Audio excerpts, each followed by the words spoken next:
समारोह में दरगाह मियाँ मोहम्मद कासिम कालरो का सालाना 71वां उर्स मुबारक गांव मोहम्मद रहीम कालरो में मुनाकिद हुआ, जिसमें सैकड़ों अकीदतमंदों और मुरीदों ने शिरकत की। समारोह के करीब गांव मोहम्मद रहीम कालरो में दरगाह मियाँ मोहम्मद कासिम कालरो के सालाना 71वीं उर्स मुबारक की तकरीब मुनक़द की गई। तकरीब की क़यादत DSP गुलाम मुस्तफ़ा काछेलो, अब्दुल वाहिद काछेलो, मोहम्मद याकूब काछेलो और गुलाम फारिक काछेलो कर रहे थे। उस मुबारक की तकरीब में नैतख्वां हजरत ने नातें पढ़ी, जबकि आलिम दीन अयूब जान सरंदी और दीगर उलमा ने खुसूसी खिताब किया और मियाँ मोहम्मद कासिम कालरो की ज़िंदगी पे रोशनी डाली और उन्हें खराज अकीदत पेश किया। उस मुबारक के मौके पे दरगाह को लाइटों से सजाया गया। रिपोर्ट कर रहे हैं डॉक्टर M लाल बागानी। लिख सना तो पूरा कर पना पढ़ गुलाम सरवर सना, लिख सना तो पूरा कर पना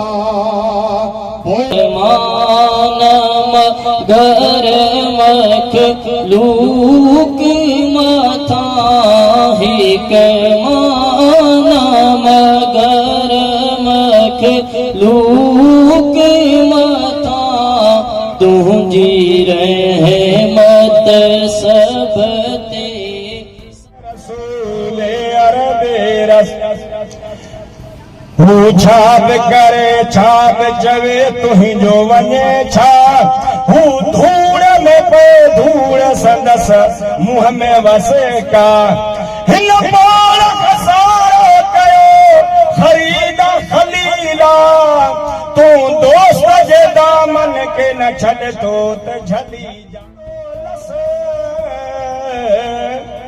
रोला की खेरण पत में रसूले अरबे रस हबीबन सां मोहब्बत हुब हुजूर जी सहाबा केतरी कई उन जो अंदाज़ो नथो लगाए, उन जो काथो नथो लगाए सघे। महबूब जे असहाबन खे हबीबन करीमन जी ज़ात बाबरकात एतरी त प्यारी ही, एतरी त प्यारी ही हिनन कनन सां न दिल वारे कनन सां ॿुधो। अब्बे ऐं अम्मा खां पंहिंजे वतन खां पंहिंजी जान खां पंहिंजनि बचन खां सॼे जग जहान खां सहाबा खे जेकॾहिं प्यारो हो त मुहम्मद मीर प्यारो हो।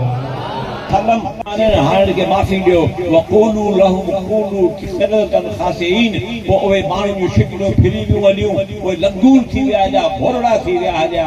ओ मुंहिंजा मुस्लमान भाउ, अॼु बि अल्लाह तबारक व तआला रसूलुल्लाह जे सदके असांजूं शिकिलियूं कोन थियूं फिरनि, असांजूं शिकिलियूं कोन थियूं फिरनि। त चवण जो मुंहिंजो मतिलबु इहो आहे, माफ़ी वठण जे लाइ हुननि जो हिकु हदि इहो आयो त फ़क़्तुलू अनफुसकुम ज़ालिकुम ख़ैरुन लकुम इंद बारिकुम इन्नहु हुव तव्वाबुर रहीम। अल्लाह तवाब आहे, अल्लाह हमेशा हमेशा हिकु जहिड़ो रहम कंदड़ आहे, तमामु घणो रहम कंदड़ आहे अल्लाह तबारक व तआला। पर गुनाह खे जेकॾहिं को माण्हू पिशेमान थो थिए, हाणे आऊं छा करियां, हाणे आऊं कंहिं वटि वञा, किथे वञा, पोइ अल्लाह वटि अचनि था, अल्लाह तबारक ताला नबी वटि अचनि था। पोइ नबी चए थो त अव्हां जे अल्लाह चए थो त फ़क़्तुलू अनफुसकुम ज़ालिकुम ख़ैरुन लकुम इंद बारिकुम इन्नहु हुव तव्वाबुर रहीम।